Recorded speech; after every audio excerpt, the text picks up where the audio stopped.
Assalamualaikum warahmatullahi wabarakatuh. Selamat pagi anak-anak kelas 8. Kita lanjutkan materi berikutnya adalah koordinat kartesius. Koordinat kartesius itu gambaran sedikit tentang sumbu X dan sumbu Y. Sumbu X itu yang mendatar, sumbu Y itu yang tegak. Kemudian daerah koordinat kartesius nanti ada 4 daerah.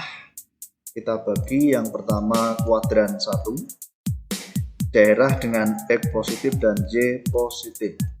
Jadi nanti perputarannya berlawanan jarum jam. Kemudian daerah kuadran 2 adalah X-nya yang negatif tetapi Y-nya positif.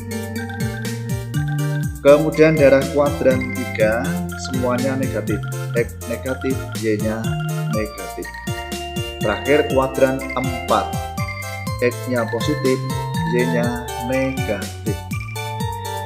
Itu sekilas tentang koordinat kartesius. Kemudian lanjut kuadran 1, ada titik A, J, dan titik L. Kuadran 2 nanti silahkan diisi sendiri titiknya apa. Kuadran 3 juga sama, kuadran 4 juga sama, silahkan diisi sendiri. Berikutnya sekarang kita perhatikan titik A. Kita akan menentukan koordinat dari titik A atau jarak dari titik A terhadap sumbu X maupun sumbu Y. Nah, titik A itu berjarak 4 satuan dari sumbu X, dengan sumbu Y berjarak 6 satuan. Kemudian titik F dengan sumbu X berjarak 5 satuan, kalau dengan sumbu Y berjarak 3 satuan. Itu jarak titik terhadap sumbu X maupun sumbu Y, diperhatikan. Dan untuk titik-titik yang lain silahkan dicari sendiri. Lanjut, kita akan menentukan koordinat titik berdasarkan jarak dari sumbu. Sekarang pengertiannya dulu. Sumbu X itu absis, sumbu Y itu ordinat. Maka koordinat titik atau titik koordinat itu absis, ordinat atau X, Y. Sekarang cara mencari X maupun Y. X itu adalah jarak titik dari sumbu Y atau jarak titik ke sumbu Y. Y itu jarak titik ke sumbu X. Sekarang kita perhatikan titik A.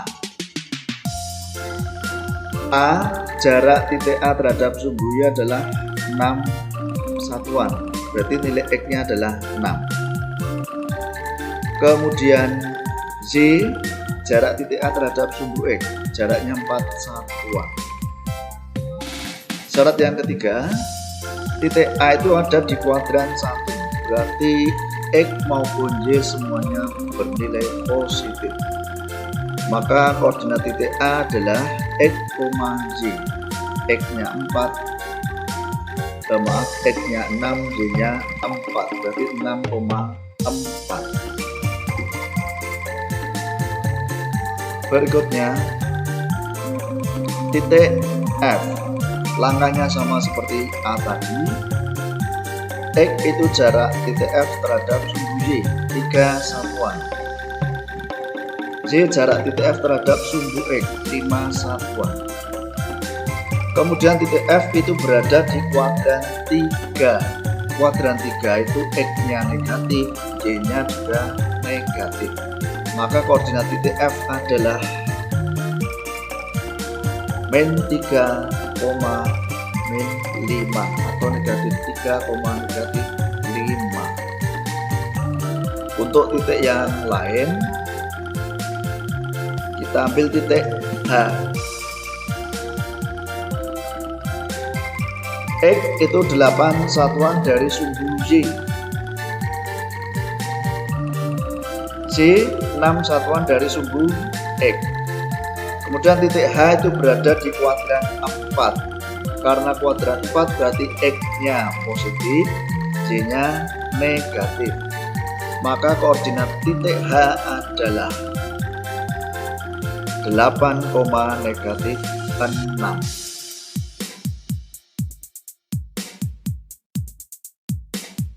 Kemudian titik C sama seperti H tadi, X itu 4 satuan dari sumbu Y. Kemudian Y 3 satuan dari sumbu X. C berada di kuadran 2, berarti X-nya negatif, Y-nya positif. Maka koordinat titik C adalah negatif 4,3. Kemudian untuk titik-titik yang lain silahkan dicari berdasarkan jarak terhadap sumbu X maupun sumbu Y tadi. Itu koordinat titik berdasarkan jarak dari sumbu. Kita bisa menentukan titik koordinat berdasarkan cara lain, yaitu menggunakan masih tetap absis dan koordinat, tetapi menggunakan perjalanan atau titik arah dari titik pusat koordinat. Titik pusat koordinat itu adalah perempatan atau titik pertemuan dua sumbu yang berada di tengah-tengah. Koordinatnya adalah 0,0. Kita beri nama titik O. O itu adalah titik pusat koordinat 0,0.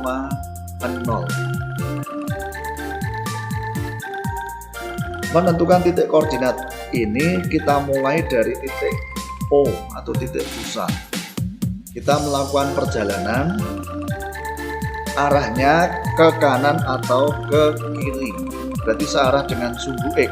Karena X, Y, berarti dimulai dari X-nya dulu.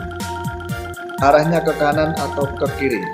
Kalau ke kanan berarti bernilai positif, ke kiri bernilai negatif. Itu untuk nilai X. Kemudian untuk nilai Y, arahnya adalah ke atas atau ke bawah. Ke atas berarti nilainya positif, kalau ke bawah nilainya negatif. Sekarang kita ambil titik L contohnya. Ingat, kita mulai dari X-nya dulu, kanan atau kiri. Kita tarik lurus titik L ke sumbu X. Kita beri arah dari titik pusat O. Ternyata arahnya ke kanan. Kita hitung ke kanannya itu berapa langkah? 1, 2, 3, 4. Berarti 4 ke kanan. Maka nilainya positif. Kemudian dari X kita lanjutkan mencari Y. Itu nanti arahnya kemana? Ke atas atau ke bawah? Ternyata arahnya ke atas. Kita hitung berapa langkahnya. Ternyata ada 7 langkah. Berarti titik L itu 4 satuan ke kanan, lalu 7 satuan ke atas.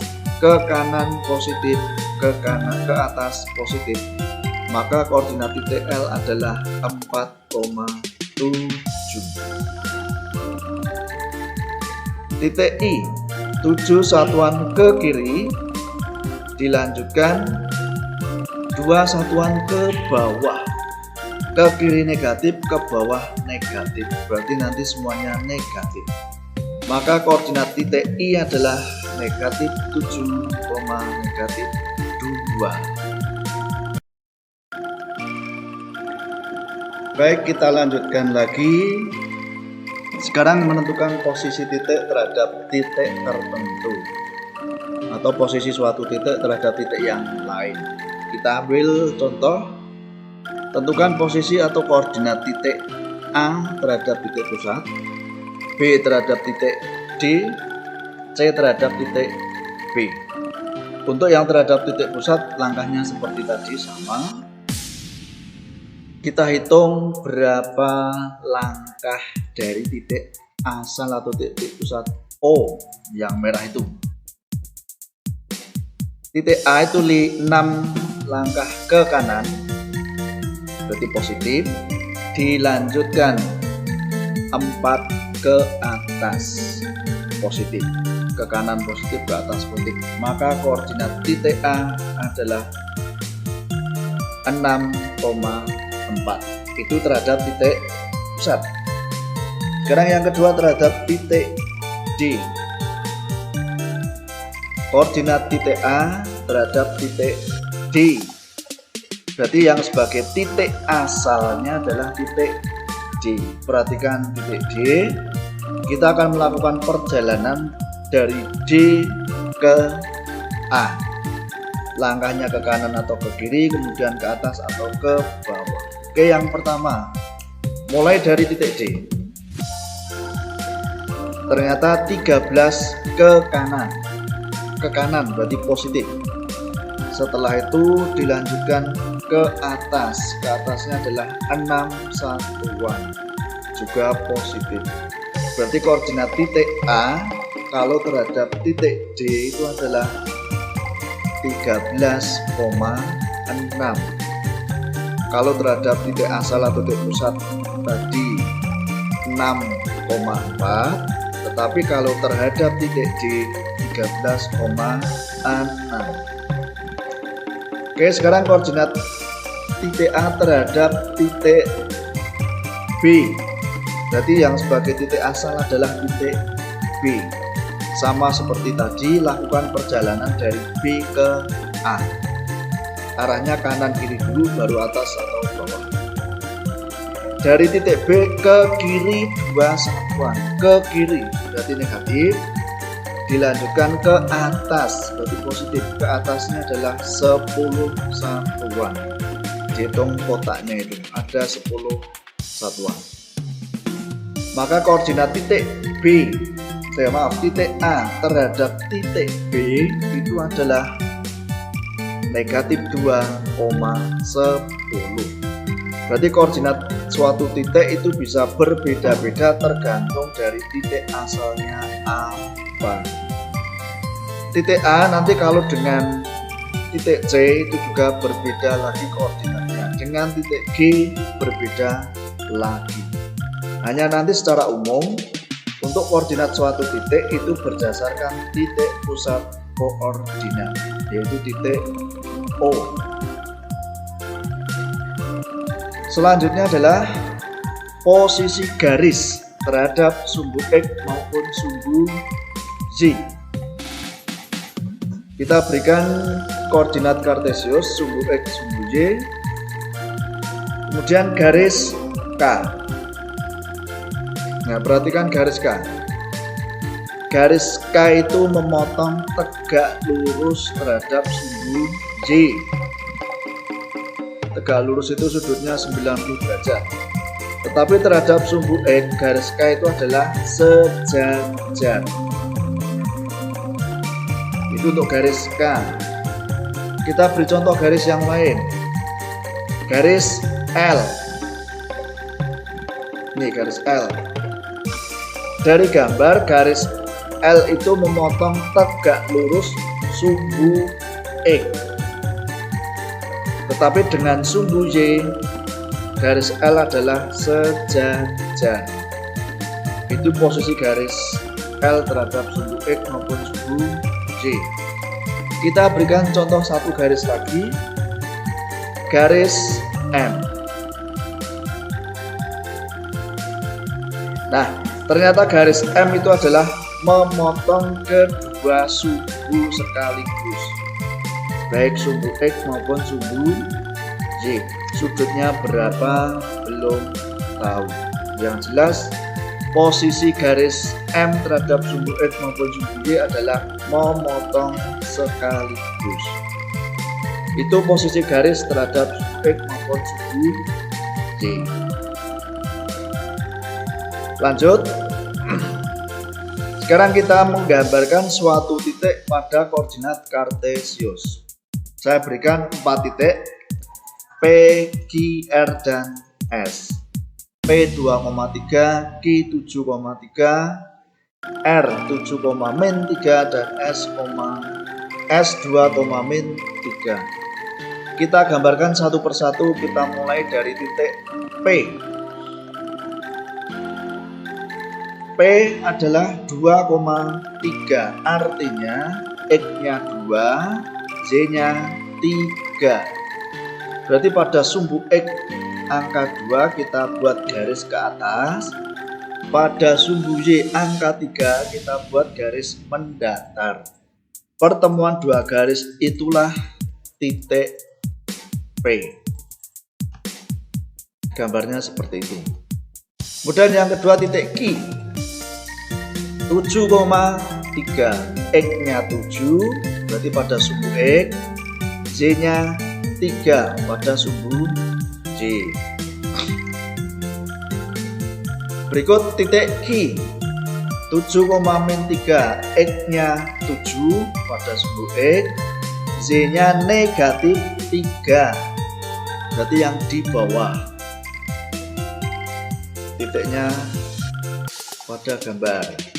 Terakhir titik S 2, min 3, X-nya 2, Z-nya negatif 3. Nah, ini adalah menggambarkan titik P, Q, R, dan S. Sekarang soal yang B. Jika keempat titik itu dihubungkan dengan garis, maka bangun yang terbentuk adalah persegi panjang PQRS. Itu bangun yang terbentuk. Soal yang C, kita mencari luas daerah yang terbentuk tadi. Karena bentuknya persegi panjang, berarti luasnya adalah panjang kali lebar. Kita tentukan dulu panjang. Panjang notasinya P adalah garis PS. Kamu amati yang terpanjang garis apa, itulah panjang. Itu yang paling panjang adalah PS. Berarti PS ini sebagai panjang. Bisa pula disebutkan garis QR, boleh. Kemudian lebarnya adalah garis PQ atau SR. Panjangnya adalah dihitung ada 5 kotak, berarti 5 satuan.